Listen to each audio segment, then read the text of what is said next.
Salam sejahtera para pendengar yang terkasih. Selamat bertemu kembali dengan Yayasan Pelayanan Media Antioquia yang didirikan oleh Pendeta Bigman Sirait untuk melayani Tuhan Kepala Gereja melalui media. Untuk memperluas wawasan umat Tuhan, PAMA juga menerbitkan tabloid Kristen Reformata, Reformata Online, Reformata Audio Streaming. Juga tersedia buku-buku karya Pendeta Bigman Sirait dan ratusan CD khotbah. Doakan dan ikutilah pelayanan PAMA di radio di berbagai kota dan pelayanan televisi di Indovision, Live Channel, Kabelvision, Family Channel. Untuk informasi lebih lengkap, klik www.reformata.com, www.reformata.com, www.reformata.com. Kini tibalah saatnya kita akan menikmati kebenaran firman Tuhan bersama Pendeta Bigman Sirait. Selamat mendengarkan, Tuhan memberkati. Salam sejahtera saudara yang kekasih di dalam nama Tuhan Yesus Kristus. Kembali kita bertemu di dalam perenungan kita. Bagaimana kebenaran firman Tuhan mengabdi kepadanya. Dan kali ini kita akan memikirkan hidup yang dikuduskan oleh firman itu. 1 Timotius pasal yang keempat ayat 1-5 demikian firman Tuhan. Tetapi Roh dengan tegas mengatakan bahwa di waktu-waktu kemudian ada yang akan murtad, lalu mengikuti roh-roh penyesat dan ajaran setan-setan, oleh tipu daya pendusta-pendusta yang hati nuraninya memakai cap mereka. Mereka itu melarang orang kawin, melarang orang makan makanan yang diciptakan Allah, supaya dengan pengucapan syukur dimakan oleh orang yang percaya dan yang telah mengenal kebenaran. Karena semua diciptakan Allah itu baik, dan satu pun tidak ada yang haram jika diterima dengan ucapan syukur. Sebab semuanya itu dikuduskan oleh firman Allah dan oleh doa. Saudaraku yang kekasih, menjadi menarik kalau kita memikirkan apa yang dikatakan oleh firman Tuhan di dalam bacaan kita. Dikatakan bagaimana bahwa dengan tegas Roh Kudus sebetulnya sudah mengatakan lewat para rasul bahwa di waktu-waktu kemudian, yaitu bergulirnya waktu setelah era para rasul, akan ada orang yang murtad. Saudaraku, ini menjadi menarik kalau dikatakan akan ada orang yang murtad dan mengikuti roh penyesat dan ajaran setan. Bagaimana ini? Maka dengan sangat terang benderang kalau kita mengerti Alkitab, Yesus berkata, semua orang yang kau berikan padaku tidak ada yang binasa. Yohanes 17. Kecuali dia yang ditentukan binasa. Apa yang mau dimaksud di situ? Ternyata Alkitab mengajarkan kepada kita dari 12 murid, 11 adalah orang pilihan. Pilihan Allah, bukan dipilih menjadi murid, tetapi pilihan keselamatan di dalam kekekalan. Kecuali dia yang satu, Yudas, yang memang tidak dipilih dan tetap dalam status binasa. Karena jangan lupa, di luar Tuhan orang binasa sejak Adam dan Hawa. Nah, sejak Adam dan Hawa semua binasa, ada yang dipilih Tuhan, ada yang diselamatkan Tuhan. Tetapi di antara mereka ini disebut banyak yang dipanggil, sedikit yang dipilih. Artinya tidak semua yang dipanggil itu menjadi orang pilihan yang memang benar. Panggilan adalah bersifat umum. Panggilan pada semua orang. Panggilan itu beragama. Lalu orang menjadi Kristen, beragama Kristen, bahkan jadi aktivis. Jangan lupa, bukan saja aktivis, jadi pendeta seperti Yudas, jadi rasul. Nah, bagian pertama tentu jangan lagi tertipu kepada berapa lama orang menjadi Kristen sejak lahir atau kemudian di tengah jalan. Jangan lagi tertipu kalau berpikir kalau pengurus gereja pasti suci. Jangan lagi tertipu kalau pendeta benar adanya. No. Kalau Anda masih tertipu juga, 2000 tahun sudah sejak Kristus, 2000 tahun sudah Alkitab ini lengkap.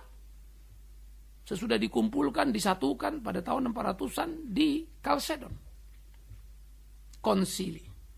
Nah, kalau begitu saudara-saudaraku yang kekasih, apa yang sudah terjadi, apa yang dikatakan Alkitab menjadi sebuah pemikiran serius kita. Kita ini orang yang dipilih Tuhan, pilihannya atau cuma orang yang dipanggil. Nah, orang-orang yang dipanggil itu ada waktu kemudian akan tiba. Mereka dikatakan apa? mereka murtad. Murtad artinya keluar dari, tidak lagi ada di dalam kekristenan. Loh, jadi orang Kristen keselamatannya bisa hilang, Pak? Itu bukan hilang. Karena memang sejak awal dia bukan orang pilihan. Tapi dia masuk ke dalam orang-orang pilihan tadi. Di kumpulan, namanya orang panggilan. Banyak dipanggil, sedikit dipilih. Bahkan jadi pengurus, bahkan pendeta. Jangan lupa, Yudas itu rasul. Doa Yesus mengajar kita, Yohanes 17. Semua yang kau berikan padaku itu orang pilihan. Tidak ada yang binasa, tidak ada yang hilang. Kecuali yang ditentukan binasa Yudas yang memang tidak dipilih. Ya, tapi ingat, semua statusnya sudah binasa. Semua statusnya sudah mati pada dirinya. Kalau nggak dipilih, ya tetap mati. Tapi bukan dimatikan. Tolong bedakan ini. Karena ini banyak orang salah ngerti. Ya, kalau gitu orang mati itu karena Tuhan dong nggak pilih dia. No, udah mati pada dirinya. Itu Adam Hawa di Taman Eden. Nah, orang yang sudah dipilih Tuhan itulah orang yang dijaga, dipeliharanya. Tetapi di antara mereka banyak orang-orang yang masuk ke dalam gereja yang waktu akan membuktikan ternyata mereka bukan orang yang benar, bukan orang yang sungguh. Mereka mengikuti roh-roh penyesat dan ajaran setan-setan. Saudara-saudaraku yang kekasih, roh-roh penyesat, ajaran setan-setan, ada banyak bentuknya tentunya. Kalau kita melihat di Alkitab, kita membaca seluruhnya, ada beberapa aspek ini. Pertama ajaran, lalu nanti kedua soal makan, minum, dan kawin-mawin. Nah, soal ajaran sesat itu, Alkitab menunjuk bahwa ternyata yang disebut si pendusta itu, yang disebut setan-setan itu akan datang dalam nabi palsu, rasul palsu, bahkan Mesias palsu, guru-guru palsu. Mereka berbicara dari Alkitab seakan-akan itu Alkitab benar. Dan hebatnya lagi, mereka diikuti dengan tindakan-tindakan mujizat. Karena memang kalau kita lihat mujizatnya itu bukan saja biasa, hebat, luar biasa. Sehingga saudara-saudara, fenomena kehadiran mereka memang sangat memikat, membuat banyak orang tersesat. Daya tariknya luar biasa. Nah, karena itu tiap orang yang tidak kuat imannya dan memang ternyata tidak berakar karena bukan pilihan, pasti akan tersesat. Mereka yang suka mujizat, mereka yang suka penglihatan, berkajang di sana. Lah kalau gitu ajaran yang benar apa? Gampang, Alkitab, Injil, PLPB itu, baca, mengerti, pahami, ikuti, simpel kok. Makanya Yesus bilang, jadilah garam dan terang dunia. Di dalam Kisah Rasul, para rasul itu berjalan dan banyak orang sembuh, bahkan ketika Petrus lewat, bayangannya saja pun bikin orang sembuh. Tapi habis itu Petrus masuk sel, ditangkap. Lalu dari sel, hebat lagi, malaikat keluarkan dia, tahu-tahu dia sudah ngomong di bait Allah. Lalu ditangkap lagi, tapi memang tidak dipenjarakan, tapi dihajar, disesah. Nah loh, hebatnya apa? Kok bisa masuk penjara? Tapi keluar lagi loh Pak. Lah kok disesah, kok dihajar? Di mana penjagaan Tuhan? Awas, Tuhan membentuk umatnya, muridnya. Karena itu umat-umat di dalam Kisah Rasul 5 berkata apa? Kami bahagia. Mereka merasa terhormat kalau boleh menderita untuk Yesus Kristus. Wow, lainnya dengan semangat sekarang. Yang serba bim salah bim, punya ini, punya itu, dapat ini, dapat itu. Yang serba memuaskan diri dan hawa nafsu. Tidak ada lagi sangkal diri dan pikul salib. Ajaran Yesus tidak disukai. Ajaran Yesus dipinggirkan. Padahal Yesus mengajarkan, sangkal dirimu, pikul salibmu. Semua orang mencurigai, masa hidup menderita terus sih? Padahal Yesus tidak bilang seperti itu. Menderita tidak sama dengan orang kaya jadi miskin. Menderita tidak sama dengan sakit-sakitan. No, menderita adalah menahan keinginan diri. Tidak sama dengan dunia. Menahan keinginan diri, tidak diperbudak oleh harta dunia. Nah itu. Sehingga dia selalu berdoa, Tuhan ajar aku hidup seperti apa yang Tuhan mau, dan hidupnya jadi berkat. Itulah garam dan terang dunia. Jadi saudara-saudara, ajarannya dan sesat ini, apalagi khususnya di daerah Asia, di mana mistis sangat kuat, magic sangat kuat, wah ini bertumbuh berkembang. Celakanya memang peringatan itu sudah keras sih. Alkitab katakan hati-hati, iblis bisa seperti malaikat terang. Oleh karena itu pahamilah dari ajarannya. Pohon dikenal dari buahnya. Kalau orang benar, ya benar hidupnya. Ya. Sekarang kita bisa menemukan kengerian dan kekacauan. Ada orang yang disebut benar, suci, dekat dengan Tuhan, tapi kacau balau rumah tangganya. Ya, kacau balau anak-anaknya. Bagaimana bisa seperti itu? Tidak bersih dalam keuangan. Bagaimana bisa seperti itu? Tidak mungkin, bukan? Tetapi heran, umat terpaku, umat terpatri. Karena umat hanya suka apa yang dia suka, bukan kebenaran Tuhan. Itu sebab saya bilang, kalau ada orang suka sama saya, dia bisa gelap mata. Salah pun saya, dia bilangnya benar. Rawan, karena terjadi pengkultusan. Celakanya, itu dinikmati oleh yang dikultuskan. Bahkan, didesain ke sana. Saya adalah pendeta dan tetap pendeta. Mau stop sehebat apapun. Karena saya hanya hamba. Hambanya Tuhan itu. Nah, menempatkan diri begini menjadi tidak sederhana. Terus bergumul dalam ajas kelayakan dan etika. Pantas apa tidak pantas, boleh apa tidak boleh. Ini menjadi pergumulan-pergumulan serius di dalam perjalanan kehidupan kita, saudara-saudaraku yang kekasih. Inilah yang harusnya kita lakoni dan ini harus kita jalani. Sehingga pergumulan seperti ini harus menjadi warna dalam kehidupan keimanan kita. Bagaimana kita memainkan pertempuran dalam hari-hari hidup kita untuk memenangkan sebuah kompetisi bagaimana hidup sebagai anak Tuhan yang sejati. Jadi akan banyak orang tersesat dan sudah terlihat. Sayang ya, tapi kadang-kadang tidak mudah kalau kita di Asia, saudara. Kalau mengupas ajaran tiap orang itu sebetulnya tidak sulit. Kita dengar apa yang dikatakannya, kita ulas. Alkitab bilang gitu enggak? Sederhana, simpel sebetulnya. Gampang setengah mati. Tetapi sekarang terjadi pengkultusan terhadap berbagai kegiatan. Ini menakutkan. Dengan terang benderang misalnya Alkitab berkata, makanlah roti, minumlah anggur ini. Ingatlah tubuh yang terpecah itu simbol roti. Darah yang tertumpah itu simbol anggur. Ingat akan kematianku. Perintah Alkitab jelas dan tunggal. Ingat aku, kematian Kristus, ya kan? Ingat Yesus itu. Tapi waktu perjamuan kudus bukan Yesus yang kita ingat, justru diri kita. Persoalan kita, permasalahan kita, dan seterusnya. Ironis enggak? Bacalah Alkitab, enggak usah dengarkan apa yang saya katakan. Alkitab, perintah itu jelas, jadikan itu peringatan akan aku, akan Yesus dengan kematiannya. Jangan ditambah-tambah, ya kematiannya akan bisa ini, bisa itu, dan seterusnya. Itu tambah-tambahmu itu. Ingat akan kematiannya membuat kita nangis, ingat kematiannya membuat kita sedih, ingat akan kematiannya membuat kita malu. Ternyata hidup kita tidak seperti yang dia mau. Mengingat kematiannya. Lalu kita lihat diri kita, alamak Tuhan ampunlah aku. Gak pernah aku mau sangkal diri pikul salib. Ini bukannya kita ingat itu, malah kita ingat diri kita. Tuhan aku butuh ini, butuh itu, aku begini dan begitu. Contoh. Itu menjadi penyelewengan dari apa yang diajarkan Alkitab. Dengan mudah baca Alkitabnya. Tapi, mengingat Yesus tidak mengingat diri, itu tidak menyenangkan. Kalau semua kesempatan diri kita yang kita ingat, kita sangat senang. Karena memang kita sangat cinta diri. Karena itu tidak heran kalau Yesus juga ngomong. Kau tidak layak bagiku karena kau mencintai dirimu lebih dari aku. Barang siapa mencintai anaknya, istri, suami, orang tua, dirinya lebih dari aku, dia tidak layak bagiku. Makin hari makin mengertilah kita ajaran Alkitab yang benar. Tetapi makin hari makin kita sadari kebenaran tidak menyenangkan. Ironis ya. Manusia suka kepalsuan.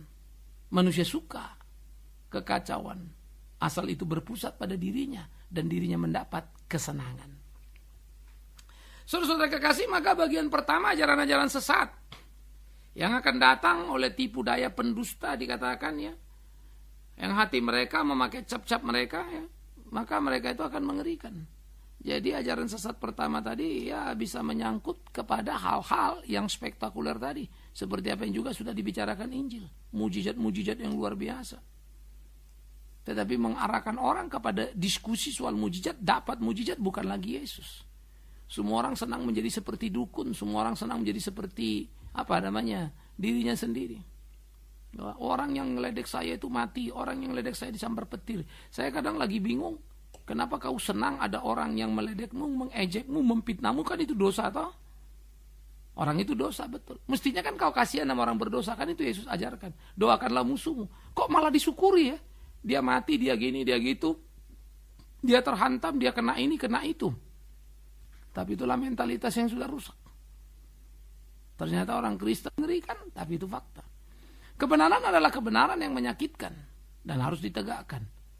Silakan tidak enak di kuping, tapi kebenaran adalah kebenaran, tidak boleh dikurangi, dan tapi juga tidak boleh ditambah.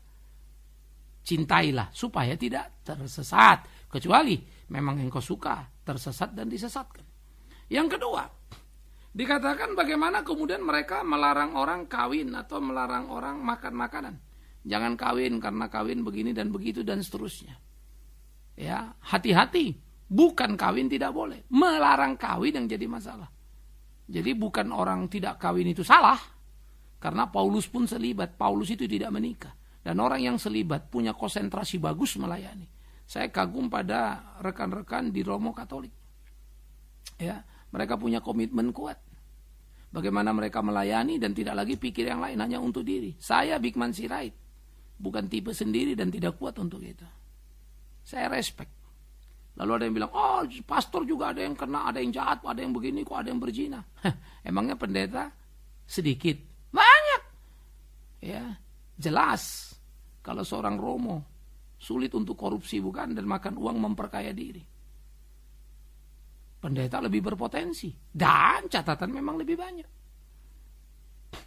Saudara-saudara, siapa manusia yang tidak berdosa? Tapi ketekunan pengabdian itu sudah menjadi apresiasi tersendiri. Nah jadi lainnya selibat dengan panggilan itu terhormat. Paulus bilang itu luar biasa. Jadi mari kita katakan benar untuk benar.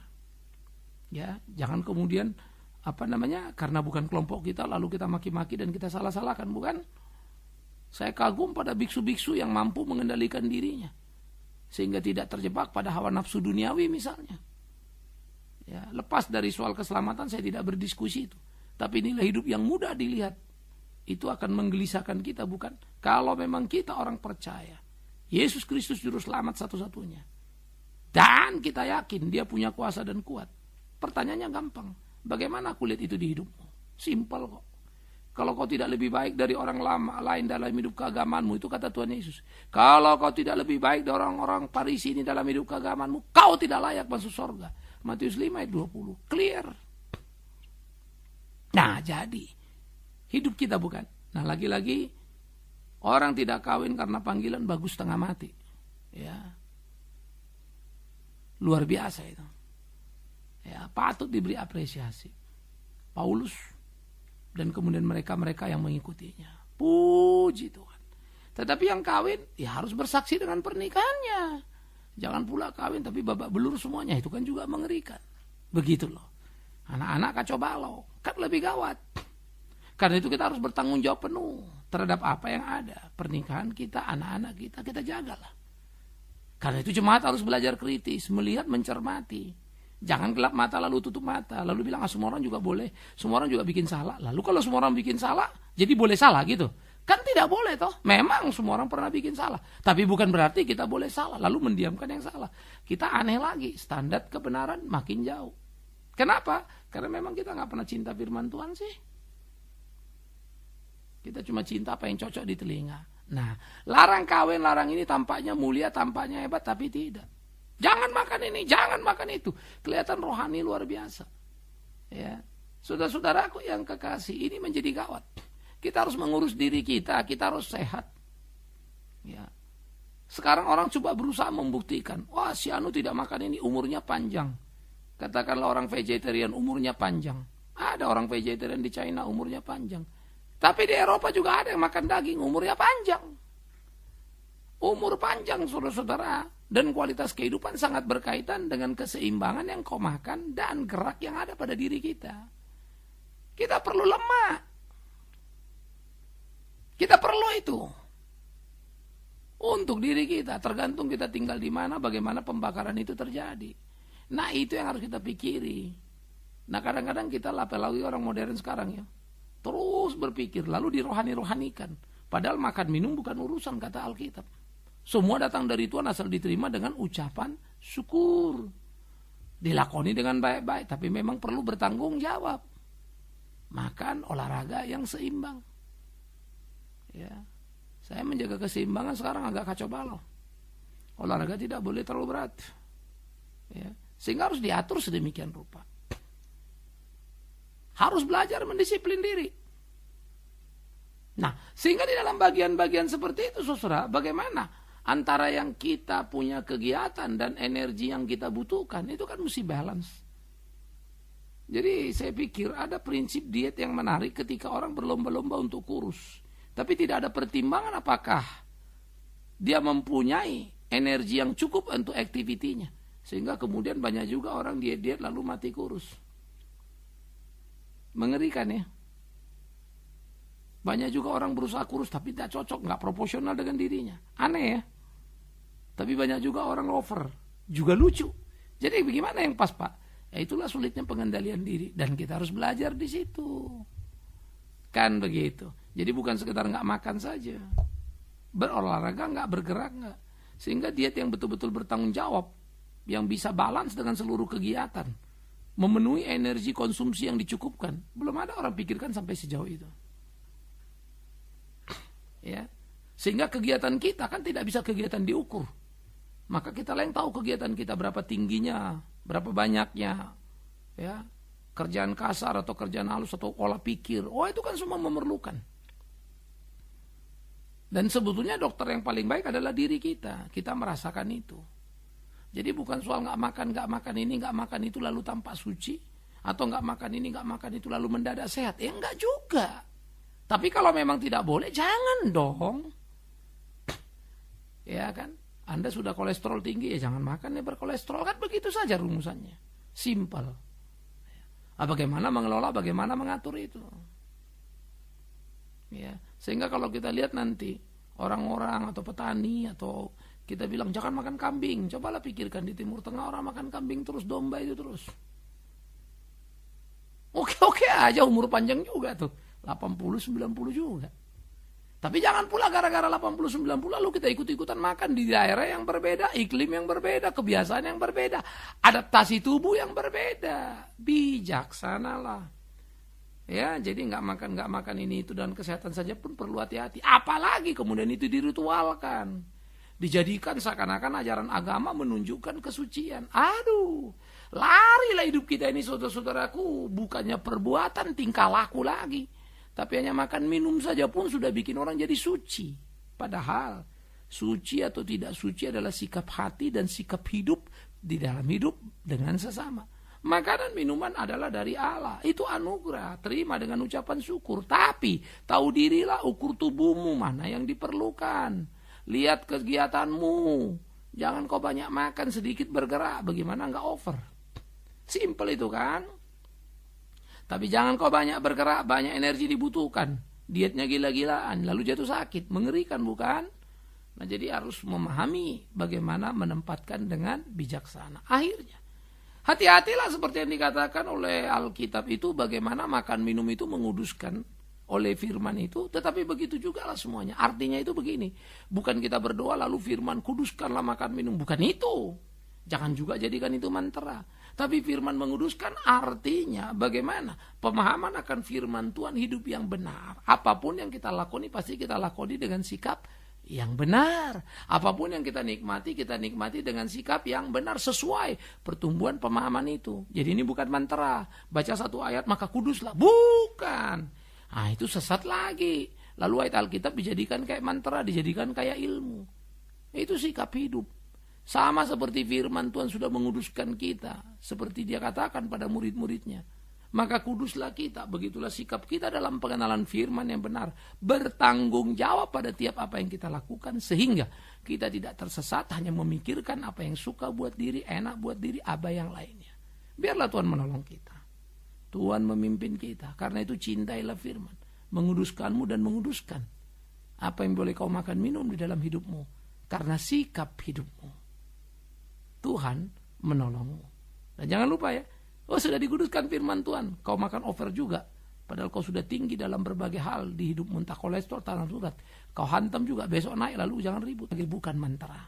Semoga kita bijaksana untuk mengerti, selamat tertib dalam hidup ini. Dan melihat kualitas buah hidup. Amin. Mari kita berdoa. Kami bersyukur, kami berterima kasih ya Tuhan untuk firman hidup. Yang seharusnya kami takluk, tunduk penuh, mengikuti apa yang Tuhan mau.